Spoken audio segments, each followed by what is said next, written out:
Fala no número 1, beleza? Professor Péricles aqui. E a gente já tem falado muito sobre leis de Newton, né? Só que hoje eu quero dar uma pausa nessas leis de Newton. A gente já viu a primeira e a segunda, porque essas leis falam de forças. E hoje eu quero que você conheça com mais propriedade as 4 forças da natureza. Vamos lá?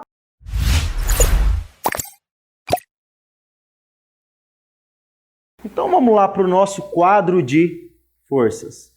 A gente vai ver a força gravitacional, força nuclear fraca, força eletromagnética e força nuclear forte. A primeira de todas vai ser a força gravitacional. Força gravitacional é uma força que existe devido à existência de um campo gravitacional. E como, Péricles? Qual que é a condição para que eu tenha um campo gravitacional? Simples, um corpo solto no espaço, um corpo com massa solto no espaço, ele perturba esse espaço de uma forma gravitacional, de uma natureza gravitacional, tá? Então, qual que é a condição para que exista um campo gravitacional? Corpo com massa solto no espaço, ok? Péricles, então você está querendo dizer que você mesmo, você tem massa? Tenho. Então, você mesmo, solto no espaço, que nem você está no espaço aqui agora.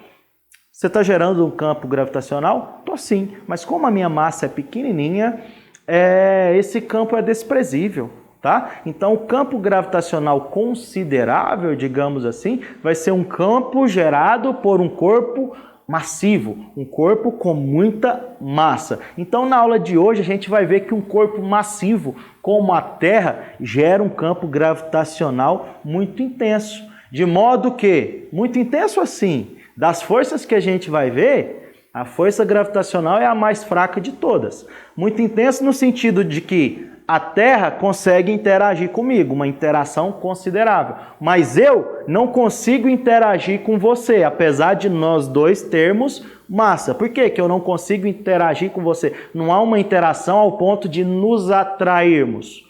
Porque a minha massa é pequena e a sua massa também é pequena. Mas a minha massa junto com a da Terra, que é uma massa extremamente grande, um corpo bem massivo, aí sim essa interação gravitacional vai ser considerável e a gente vai conseguir enxergar isso com os nossos olhos, tá? Então, antes da gente enxergar essa interação, vamos ver como que foi gerada essa perturbação da Terra quando ela foi solta no espaço, né? Solta entre aspas. Coloquei um vídeo aqui. Eu coloquei o espaço como sendo uma cama elástica. Está simplificado, mas imagina um monte de cama elástica no espaço. Um espaço composto por várias linhas e no que eu soltasse a Terra, essas várias linhas se deformariam, tá? Mas aqui já dá para a gente enxergar muito bem, ó. Vou pegar a Terra.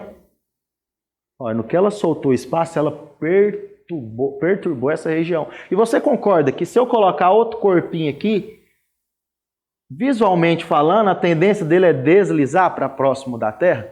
É dessa interação que eu estou falando, tá? E essa interação a gente vai chamar de força gravitacional. E ela sempre vai ser no sentido de atrair os dois corpos inseridos nesse campo gravitacional em questão. Tá? É por isso que quando eu pulo, automaticamente eu volto para o meu lugar. Por quê? Porque há uma interação gravitacional entre eu e a Terra, sempre no sentido de nos atrairmos. Então, no que eu pulo, a tendência da Terra é me puxar para o centro dela novamente, ok? E como a gente viu na segunda lei de Newton, toda força, essa interação é uma força, certo? Toda força gera o que no corpo? Varia a velocidade dele. E essa variação de velocidade a gente dá o nome de aceleração. Então, toda força provoca uma aceleração no corpo. Então, na medida em que eu pulo, esse meu recuo para o mesmo lugar, que é a tendência da Terra me puxar para o centro dela, provoca uma aceleração no meu corpo, concorda?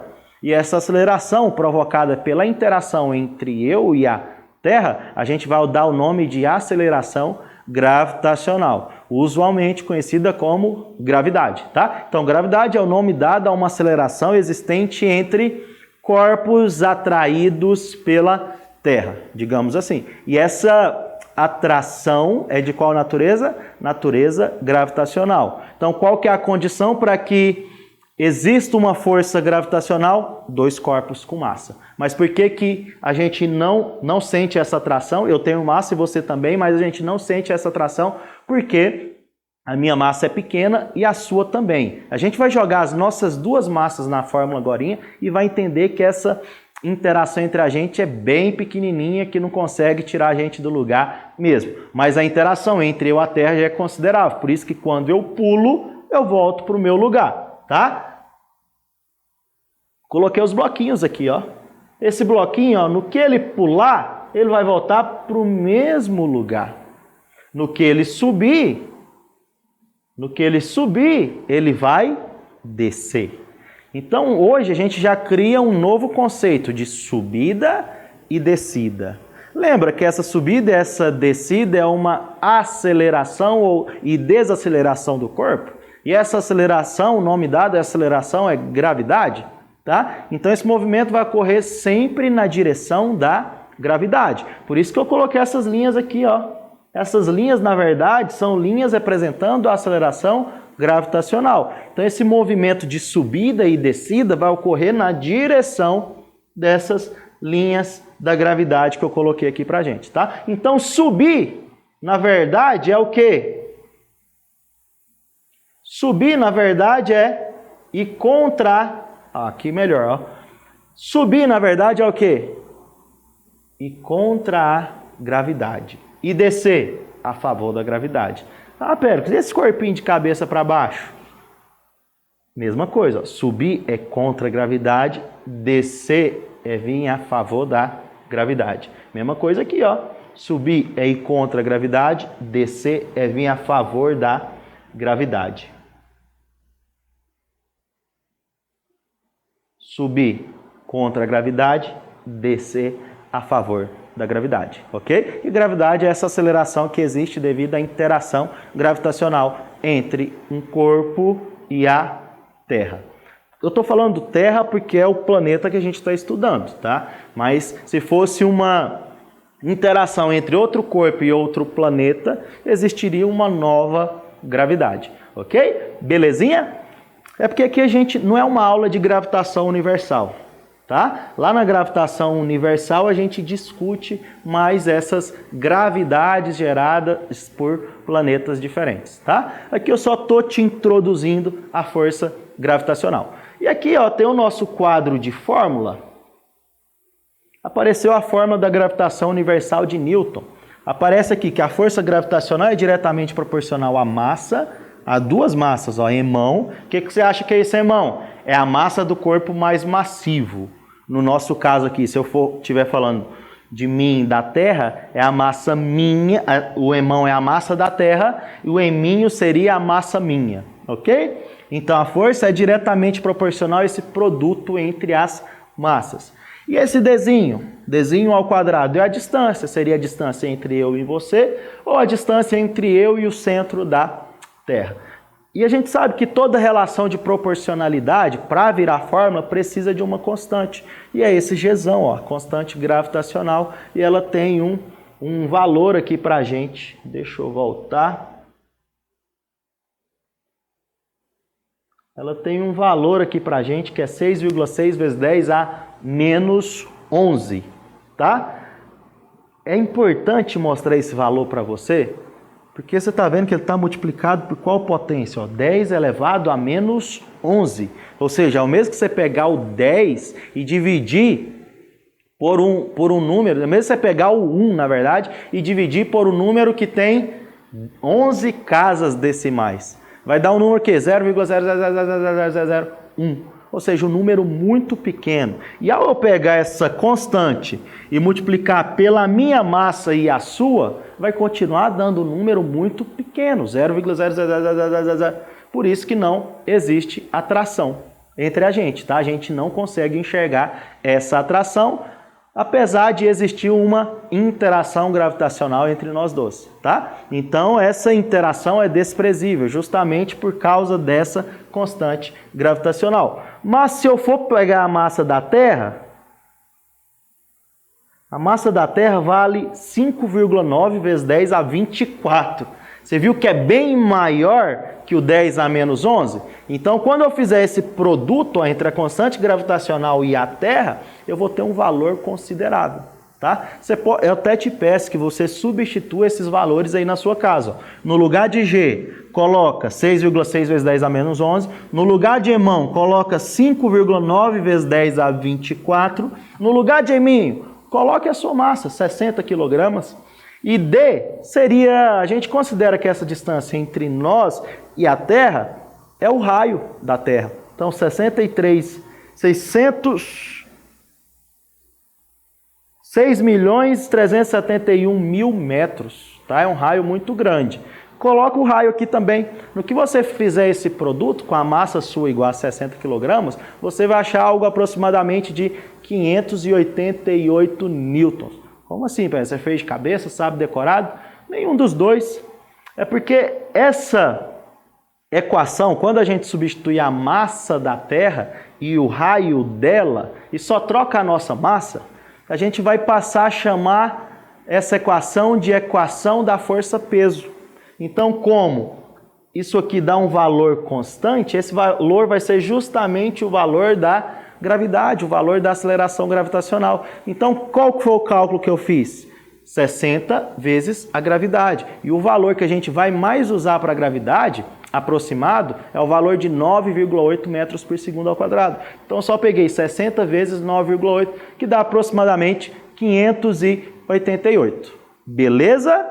Péricles, então você está querendo dizer que a força-peso é uma força gravitacional? Exato. Mas toda força gravitacional é uma força-peso? Não. Força-peso é uma força gravitacional. Força-peso é o nome que a gente dá para uma força gravitacional que age quando o corpo está na superfície ou bem próximo do corpo massivo. Tá? Então, força-peso é uma força gravitacional? Sim. Toda força gravitacional é uma força-peso? Não.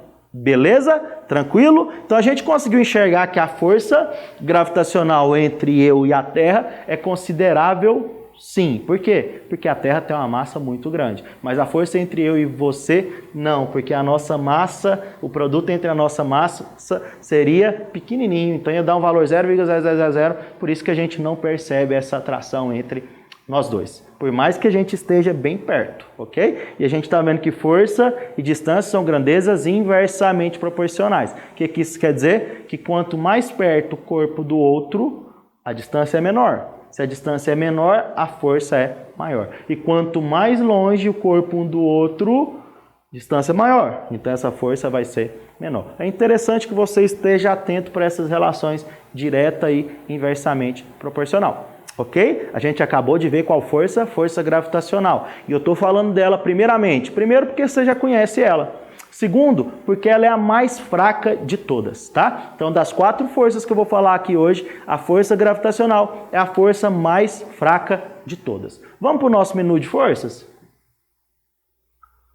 Vamos falar da força eletromagnética? Essa força eletromagnética a gente pode dividir em duas, força elétrica e força magnética. Eu acho que você lembra um pouquinho dessas duas forças.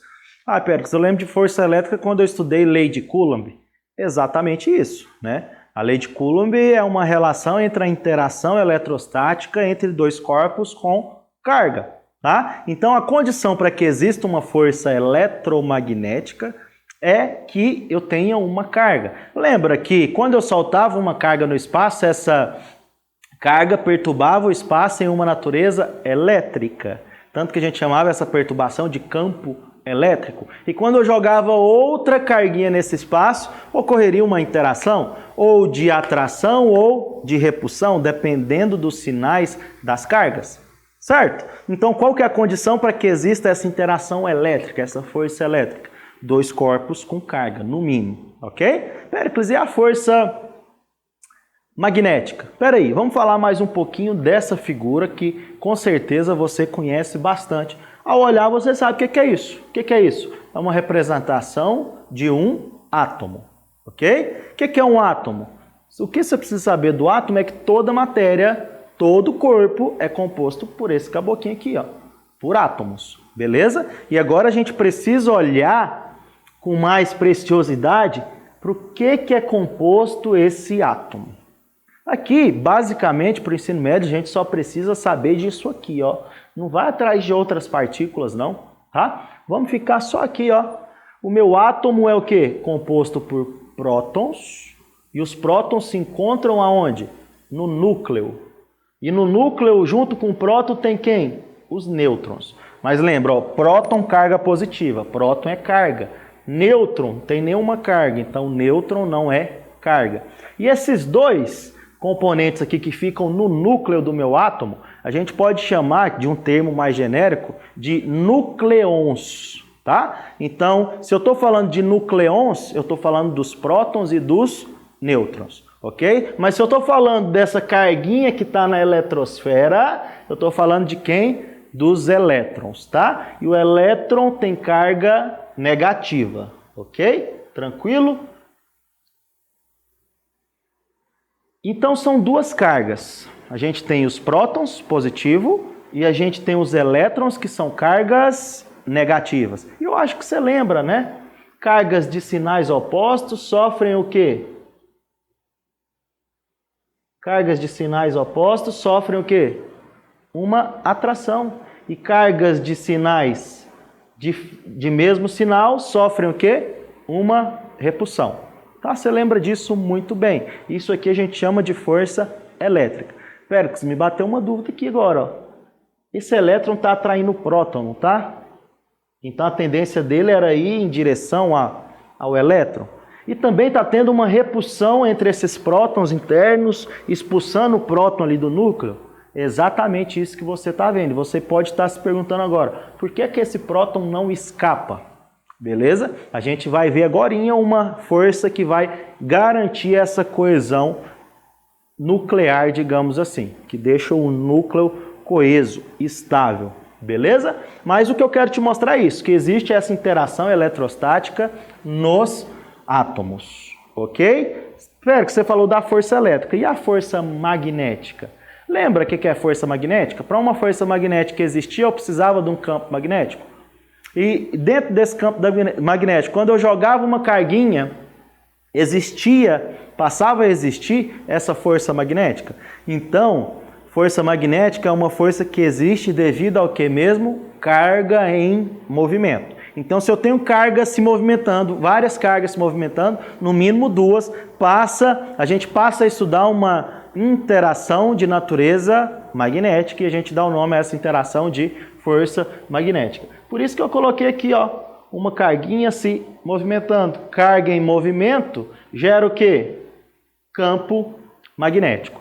Na medida em que eu tenho um campo magnético, se eu jogo outra carguinha aqui, ela pode sofrer uma força magnética. Então, em linhas gerais, qual que é a condição para que exista a força elétrica e ou magnética, a força eletromagnética? Carga. Eu preciso da presença de cargas. Belezinha? E por que eu estou te falando isso? Porque todo corpo, lembra disso? Acabei de falar, todo corpo é composto por átomos. Minha matéria é composta por átomos. Essa televisão, essa moldura da televisão é composta por átomos. Ou seja, se tudo é composto por átomos, quase tudo vai ter uma interação eletrostática. Então essa força eletromagnética é a força mais percebida no nosso cotidiano. Por quê? Porque a gente está o tempo todo encostando matéria com matéria. E matéria não é composta por átomos. Então, se eu te dou um murro aqui agora, por que minha mão não entra na sua cara? Pode entrar, dependendo da força que você der. Pode entrar, mas não vai ocorrer uma fusão entre as minhas células e as suas. Por quê? Porque existe uma repulsão eletrostática. Então, essa força de contato entre eu e você, na verdade, ela é de qual natureza? Eletromagnética. Por quê? Porque está existindo um contato entre átomos, tá? Minha mão não entra aqui, ó, por quê? Porque há uma repulsão eletrostática entre os átomos que compõem a minha mão e os átomos que compõem essa moldura, tá? Então, as forças de contato, na verdade, é uma força de qual natureza? De natureza eletromagnética. Uma corda, ela não arrebenta, por quê? Porque provavelmente existe uma atração entre os átomos que compõem essa corda. né? Positiva atraindo negativo. Então, que natureza é essa força que não deixa a corda se romper? Força eletromagnética. Então, a gente vai lidar com a força eletromagnética o tempo todo. As forças que você chamava de força de contato é só um nome, não é natureza, tá? As forças que você chamava de força de contato, na verdade, é de qual natureza? É uma força eletromagnética. Ok? Tranquilo? Tem fórmula aqui pra gente, né? A lei de Coulomb que a gente colocou, só para você lembrar que ela é diretamente proporcional ao produto entre as cargas, inversamente proporcional ao quadrado da distância entre essas cargas. Ok? Tranquilo? Então a gente falou da força eletromagnética. Vamos voltar para o nosso quadro agora? Ficou faltando força nuclear fraca e força nuclear forte, tá? Qual que é a força mais fraca de todas? Gravitacional. Ok? Para isso, qual que é a intensidade de cada um, a ordem de crescimento? Eu coloquei bonitinho assim justamente porque essa vai ser a ordem de intensidade de forças, tá? A mais fraca é a gravitacional, a segunda mais fraca é a nuclear fraca, a terceira é a força eletromagnética e a mais forte de todas é a força nuclear forte, que é a que a gente vai ver agora, tá? A força nuclear forte, já falo, é uma força nuclear. Então, é uma força que ocorre entre quem e quem? Entre os nucleons, tá? Entre os prótons e os nêutrons, ok? Pera, quiser uma força de natureza elétrica? Não. Por quê? Porque os meus nêutrons, agora ele apareceu amarelinho, ele não tem carga, então não tem nenhuma atração de natureza elétrica aqui não, tá? A atração que vai existir entre os nucleons é de natureza nuclear. Tá? Então, força nuclear é uma força que existe devido ao quê? Qual que é a condição? Eu preciso de nucleons, ou prótons e prótons, ou nêutrons e nêutrons, ou nêutrons e prótons, tá? Então, a força nuclear é uma força de atração, também sempre no sentido só de atrair nucleons, tá? Prótons e prótons, prótons e nêutrons, ou nêutrons e nêutrons, é uma interação entre esses nucleons. Beleza? E Péricles, e por que essa força que você vai ver agora leva o nome de força nuclear forte? É porque é o seguinte, deixa eu ver se tem alguma fórmula aqui pra gente, para eu te mostrar. Apareceu a força elétrica de novo. Por que ela apareceu de novo? Porque tem carga, não tem? Então, menos com mais gera qual tipo de interação? Atração. Então está tendo uma atração entre elétrons e prótons e também está tendo uma repulsão entre os prótons que compõem esse núcleo. Concorda? Como eu falei na força eletromagnética, a tendência desse próton seria o quê? Escapar do núcleo. Por quê? Porque tem a força elétrica atraindo e tem uma força elétrica repelindo ele de dentro. Então a tendência desse próton seria escapar. Tá? Então a gente percebe sim a força elétrica aqui. Mas por que, dependendo da situação, esse meu próton não escapa? Ele fica lá quietinho na dele. Justamente porque surgem esses nêutrons. Tá? Os nêutrons surgem para quê? Justamente para manter essa coesão, manter essa coesão nuclear. Ok? É o que a gente vai chamar de átomo estável. O átomo que tem essa coesão nuclear, em que o nêutron é capaz de não deixar o meu próton escapar do núcleo, a gente vai chamar esse átomo de átomo estável, que é o exemplo desse átomo aqui. Quando isso acontecer, a gente vai chamar essa força nuclear de força nuclear forte. A gente não tem uma fórmula exata para a força nuclear. A gente tem uma relação de proporcionalidade. E essa relação aqui, ó, que eu coloquei, ainda não tem algo preciso, mas cientistas chegam a estimar que essa relação é do inverso da distância à sexta. Tá? O que isso quer dizer? Que essa força nuclear vai ser muito forte em qual situação? E apenas em qual situação? Quando esses nucleons estiverem pertinho. Tá? E ela vai ser bem mais forte que a força elétrica. Então é por isso que o meu átomo vai ser estável na maioria das vezes quando o meu número de prótons for igual ao número de quê? De nêutrons.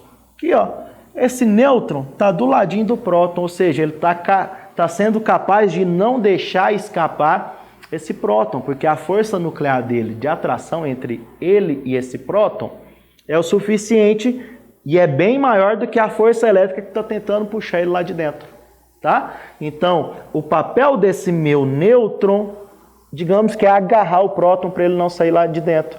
E quando essa força é capaz de não deixar o nêutron sair lá de dentro, a gente chama essa força de força nuclear forte, ok? E ela vai ser forte em qual situação? Apenas quando o meu nêutron for vizinho do próton.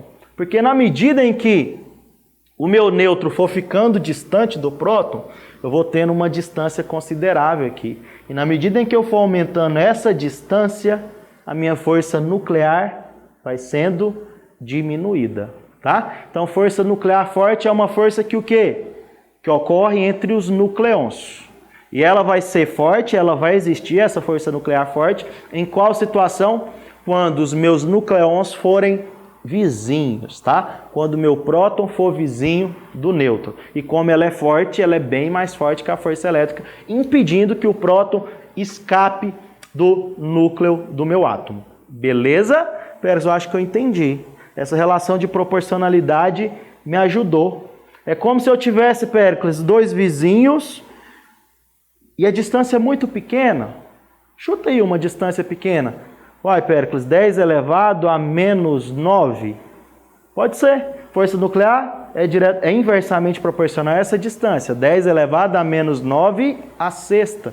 Então, menos 9 vezes 6. Dá um valor muito grande, não dá? E esse valor está no denominador negativo, a potência deles sobe positivo. Então você está percebendo que quando eles forem vizinhos, essa força nuclear vai ser forte. Porém, quando eles forem não vizinhos, essa força nuclear vai ser fraca, porque eu estou aumentando a distância e estou enfraquecendo essa força nuclear. Então minha força nuclear forte passa a atuar no meu átomo, garantindo essa coesão nuclear quando os meus prótons são vizinhos dos nêutrons. Aqui é um átomo de quê?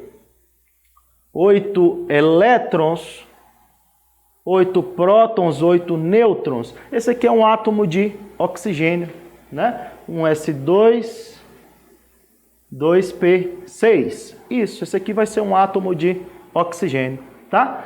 E o átomo de oxigênio, ele é estável? Pera, eu não lembro de falar de estabilidade dele, não. É o átomo de oxigênio aqui, a gente está vendo por essa configuração que ele é um átomo estável. Por quê? Porque os nêutrons estão sendo capazes de garantir essa cola, digamos assim, para que os prótons não escapem. E ele só consegue garantir essa cola em qual situação? Quando os nêutrons são vizinhos dos prótons. Beleza? Então aqui, ó, por exemplo, ó, carga positiva. Para cada carga positiva, eu preciso do núcleo para amarrar ele e de modo que ele não seja atraído por quem? Pelos elétrons. Aí surgiu outra carga positiva. Então vou precisar de outro nêutron. Surgiu outra carga positiva. Vou precisar de outro nêutron. E assim por diante, ó. Eu preciso dessa amarração, dessa cola para que o meu próton não escape, ó. E assim por diante. Outro nêutron. Tá vendo que a gente está tendo prótons e nêutrons próximos? Para quê? Para que eu tenha essa amarração entre eles e eles não escapem.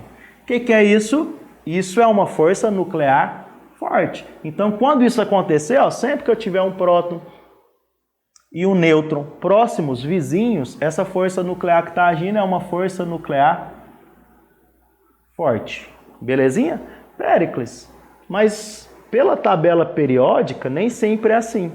Nem sempre eu vou ter um número de nêutrons igual ao número de prótons. Você concorda que, na medida em que esse átomo vai crescendo, eu vou tendo número de prótons, eu vou precisar de mais nêutrons para garantir essa cola? Então, na medida, ó, tá vendo que aumentou o meu número de prótons? Então, eu passei a precisar de quê? De mais nêutrons para garantir essa cola. É por isso ó, que aqui ó, na relação de estabilidade, eu coloquei o gráfico aqui para você, por isso que na relação de estabilidade, ó, que é um gráfico de número de prótons e número de nêutrons, na medida em que aumenta o número de prótons, aqui é a proporção de 1 para 1, que é o princípio que a gente estava vendo. Mas na medida em que vai aumentando esse número de prótons, para garantir essa cola maior, eu preciso de um número maior de nêutrons, tá? Então é por isso que ó, essa curva de estabilidade vai fazendo assim. O que significa fazendo assim? Ela vai tendo um número maior de nêutrons em relação ao número maior de prótons. Com qual objetivo? Garantir essa cola. Péricles, mas como a gente vai estudar essa estabilidade? A gente percebe sim que, de fato, a tendência é essa. Ó, eu tenho um número maior de nêutrons em relação ao número de prótons, justamente para quê? Para garantir essa cola para que o meu próton não escape do meu núcleo. Foi? Mas nem sempre é assim. Eu vou ter uma situação de muito nêutron, que é essa situação aqui, ó. E nessa situação, eu não vou conseguir garantir a estabilidade. Péricles, como que você justifica isso para mim? A física quântica e a fisicoquímica e a química quântica também não é resumida só nisso, tá? Existem vários outros fatores para a gente explicar tudo isso. Mas, só para você entender, para clarear e para você lembrar disso, é como se eu tivesse muitos nêutrons aqui, ó, aumentou o meu número de nêutrons, tá vendo? É como se esses nêutrons bem distantes estivessem só assistindo a briga. Eles não participassem dessa briga, não participassem dessa garantia de coesão nuclear, tá? Só para você lembrar, lógico que essa não é a explicação física para isso, mas é como, na medida em que a gente aumentou muito o número de nêutrons, a gente vai ter nêutrons só assistindo essa briga e não vai estar participando dessa coesão. É por isso que nessa curva eu tenho a situação instável de muito nêutrons e eu tenho a situação instável de muito prótons, tá? É por isso que vai surgir um físico chamado de Enrico, que vai nos dar uma relação de estabilidade, né? Uma relação dentro dessa curva. E lembrando, essa curva aqui está bem simplificada, tá? Na verdade, a gente tem um gráfico mais feio, não é uma retinha bonitinha, não é uma curva bonitinha assim, ok? Então, aqui dentro da força nuclear forte, a gente percebeu que vai ter a situação em que essa força não vai ser tão forte assim e não vai garantir essa estabilidade nuclear. Isso vai acontecer o que? A priori, na medida em que os meus nêutrons não forem mais vizinhos dos prótons. Ou na medida em que eu tiver muitos nêutrons, e quando eu tiver muitos nêutrons, eu vou ter nêutrons que não vão estar participando dessa cola, dessa coesão. Então, quando isso acontecer, essa força nuclear para de ser forte e passa a ser fraca, tá? Então, já vamos ver aqui a força nuclear fraca. Aqui está o mesmo desenho, tá? Com vários nêutrons.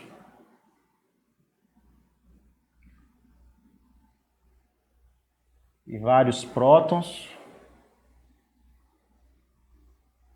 Isso aí, pressa para o trem não sumir.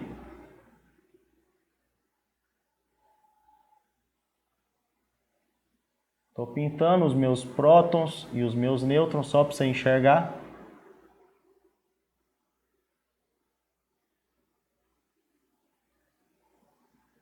Tá aí, não vou pintar tudo não. E aqui a gente tem a relação de Enrico, tá? Ele fez uma relação de razão mesmo, uma razão entre o número de prótons, número de nêutrons sobre o número de prótons. E ele falou o seguinte, ó, que essa estabilidade vai ser garantida quando essa razão for entre 1 e 1,53. Se essa razão der maior que 1,53, instável. Se essa razão der menor que 1, instável, tá? E você concorda que se essa razão está dando 1,53, está dando maior que 1,53, ou seja, um número maior que 1, É porque o meu numerador está sendo maior, ou seja, eu tenho um número de nêutrons maior. Então, quando isso acontecer, o que você acha que tem que fazer? Eu teria que ter uma diminuição do número de nêutrons, tá? Então, deixa eu fazer aparecer um átomo aqui, ó. Se essa razão der maior que 1,53, ou seja, é um número maior que 1. Se esse meu número está sendo maior que 1, é porque eu tenho mais nêutrons que prótons. E na medida de garantir essa estabilidade, qual que vai ser a tentativa do átomo que você acha? Uai, Péricles, se eu tenho mais número de nêutrons que prótons, teria que ocorrer uma diminuição de nêutrons para garantir essa estabilidade. É por isso que nessa situação vai ocorrer uma reação que a gente chama de... Reação não, né? Um decaimento radioativo. Vai acontecer um decaimento na qual aqui, ó, um nêutron está virando o quê? Um próton. Mas para garantir essa conservação do momento linear, da quantidade de movimento dessas partículas, ela emite uma partícula beta menos, ok? A gente não vai falar com propriedade disso porque não é uma aula de radioatividade, ok? Mas é só para você entender que aquela emissão de partícula é sempre na tentativa de quê? De garantir uma coesão nuclear, de fazer com que a minha força nuclear pare de ser fraca e passe a ser forte. Quando que minha força nuclear é forte? A priori, quando os átomos são vizinhos. Quando que a minha força nuclear é fraca? A priori, quando os átomos não são tão vizinhos assim, tá? Mas só a priori. Depois a gente precisou conhecer dessa razão de estabilidade, ok? Então, se essa razão entre o número de nêutrons e prótons for maior que 1,553, isso quer dizer o quê? Que eu tenho mais nêutrons que prótons. Se eu tenho mais nêutrons que prótons, eu preciso diminuir esse número de nêutrons. É por isso aqui que no meu átomo, ó, ocorreu um decaimento de um nêutron virando um próton. E para garantir a conservação da quantidade de movimento, houve uma liberação de uma partícula beta. Mas se você for muito íntegro e já estudou radioatividade, você não vai ver que foi só um beta liberado aqui. Você vai ver que foi liberado um neutrino e energia também. Mas essa não é nossa aula de hoje, ok? Péricles, e se for menor que 1? Aí você já está sabendo. Se for menor que 1, meu denominador está sendo grande demais. Ou seja, eu estou tendo mais prótons que nêutrons. Então eu precisaria diminuir o número de prótons. Tá? Zerei aqui de novo. Se der menor que 1, o que isso quer dizer? Que eu estou tendo muito próton.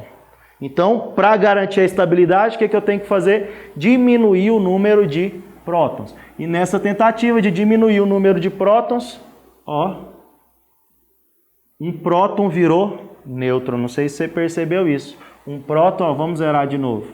Um próton virou nêutron. E para garantir a lei da conservação da quantidade de movimento, nessa conversão de próton em nêutrons, houve uma liberação de um beta mais, tá? Não vou me ater o que é esse beta mais, o que é esse beta menos, porque isso é algo que você vê lá na química e não é o intuito da aula de hoje. A aula de hoje é só conhecer essas forças. Belezinha? Então a gente entendeu aqui, ó. Tá aqui nossa tabela de coesão.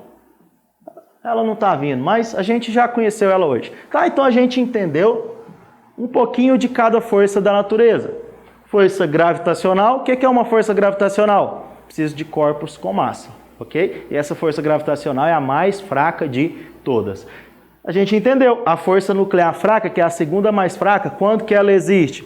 Quando o meu átomo não é coeso, nuclearmente falando, quando não há uma coesão nuclear, ou seja, o meu átomo é instável. Há liberação de partículas para garantir essa estabilidade. Então eu consigo verificar essa força nuclear fraca em qual situação? Decaimento radioativo, porque a força entre os nucleons não foram capazes de garantir essa estabilidade.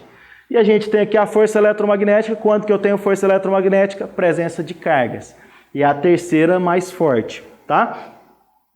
E a gente viu que essa força eletromagnética é a força mais presente no nosso dia a dia. Por quê? Porque todos os corpos são compostos por átomos e todos os átomos são compostos por cargas, beleza? E por último a gente viu a força nuclear forte. O que é a força nuclear forte?